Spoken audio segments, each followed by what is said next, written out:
All right, when working on a still life, you can do a lot of different things, but we're just going to focus on a few main things. So basically, one object or two or three. And you also need to watch the light. Now, I'm going to show you, I have this light right here that is a single bulb. And I have this light that is a bar light. And I'm going to turn the overhead lights off. And you can see I have two shadows there. I'm not going to want both of them.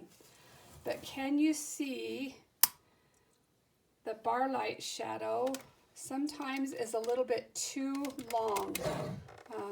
When it's upright, it's okay, but it can make it a little bit fuzzier. Let's try this one. Sometimes that's a little bit sharper on the edges. Actually, this is a fluorescent one with the rings on it.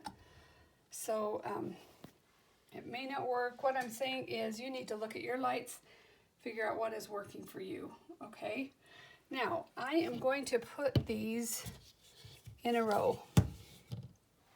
Okay, I mean, that is not creative at all. It gives a whole different feel if they're in a row than if they are, say, like this, okay? You also get a very different feel if I am looking down on objects or I am looking close to the surface of objects. Here I have really great silhouettes on these things. And here, not so much, okay? Sometimes you want to do it partly in between. This back line here can make a huge difference. It just gives it depth. Now, if let's say we like, that feels like I'm getting some interesting shapes with my objects. They're overlapping. I want them overlap enough that I can see things, but doesn't necessarily have to be different. Now, I'm going to back up here a little ways. Look at what happens with the shadows. That is a dramatic shadow. I put that light close to the tabletop, and you can see what happens there. If I raise that light up, you can see what happens to those shadows and how that changes it. Not as interesting. I mean, it's still interesting, but not as dramatic. Sorry about that. So that one is not as dramatic as this, is it? So depending on what you're looking for, maybe you want something that is more subdued, then you need to light it accordingly. All right, now if you were just doing a single object and you're going to play with that object, does that pair work laying down? Would it work better standing up? Now in this video you can see that once I stand that up, I have to get the light really close to distinguish the stem if I'm looking at this angle. If I change the angle here, suddenly that feels more like a pear, doesn't it? Now that shadow is almost halfway across the pear. If I change the light to here, then I get like the pear is 2/3 in light and 1/3 in shadow. If I move that back, I've got just the opposite. So you get a different feel depending on where you move that light. And you're going to have to work on that and make that work for you. You can also do something that is maybe a little bit playful. 3 red objects, but one of them is definitely not an apple, right? If I was using this object, I really have to figure out what direction works for that object alone. Let's move that and look at that object alone. So no matter where my light is, looking at it from the top isn't as interesting.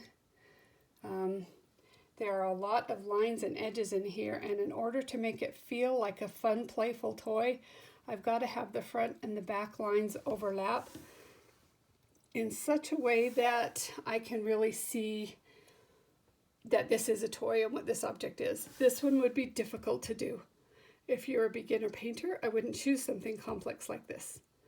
Okay, if you really want to try something unique, and you think you can grab these highlights, the soft highlights in here, and the shadows and get the form right, this is going to be a lot more technical to get this in perspective, then you could try that. If not, then do something more simple. If I think that is a pretty good angle, then I'll play with the light with just that object and see what is casting an interesting light and what isn't. Overhead is kind of working. To the side is working. So both of those are working. So you can see that is kind of an interesting little 3 in a row here. Or you can be a little bit more organic and overlap things in front. And this is almost telling a story. It's like this is a family with kids. That maybe laying it on its side feels like more of a story. And you can see that if you don't overlap your objects, that you don't get as nearly an interesting composition. And playing with that light makes a huge difference. So I say 1 to 3 objects, but if you are needing to simplify, just go with 1 object. If you want to go with more than 1 object, then you need to decide, are you going to go organic or are you going to be putting those in a row? You know, what is your choice there? If you decide you're going to go with different textures, so I have this bag, I could simply, I'll put some other things in the bag to make it look like it's full, but I don't have to paint those because they're not seen. Now, I'm putting this yellow one in the bag. It's a brighter yellow. If I put that so I can kind of see that little edge, that might be more interesting. If I get yellow, red, and green here, and I can put some laying out and then play with the shadows and see what is more interesting. If you put that shadow close to you, and you can see I have the light right in front of me, the shadows are not interesting. You need to move that light a little bit to the side. If it's at one side or the other, whether it's in front or behind those objects, then the shadow shapes are more interesting. That is a pretty interesting shadow shape. One thing I like about this one is that the shadow right here of the pear goes behind the apple, so it defines that edge. The shadow goes in here and it defines this edge. So look for the shadow shapes to define other things, and you will have a more successful composition. Keep playing with things. That little pear point, I kind of want to keep that in such a way that it is visible with the stem. And I like that direction, but I'm not really liking that one is a little bit better. I'm not really liking that it's behind the objects. Now, if everything's inside, it's still okay, but not quite as interesting. Can you see that? That gets defined there.